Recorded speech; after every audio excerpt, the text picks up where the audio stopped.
போட்டுச்சு, அதனால குட்டி எடுத்து தனியாக வச்சிட்டோம்.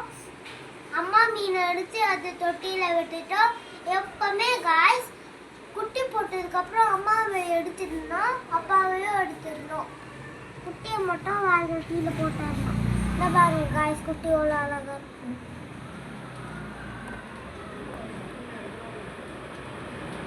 ஆனால் அது தொட்டியை தொட்டால் அது கெட்டு போயிடும், அவ்வளோதான், செத்து போயிடும்.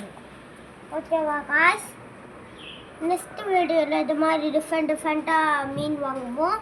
ப்ளூபெர்ரி ஃப்ளேவர், அதுக்கப்புறம் ரெட் ஃப்ளேவர், க்ரீன் ஃப்ளேவர்லாம் அடுத்த நிமிஷத்தில் வரும். நீங்கள் சப்ஸ்கிரைப் பண்ணுங்கள், லைக் பண்ணுங்கள், ஷேர் பண்ணுங்கள். கூட பெல் பட்டன் ஆளில் போட்டுக்கோங்க, என் பேரே போட்டுக்கோங்க.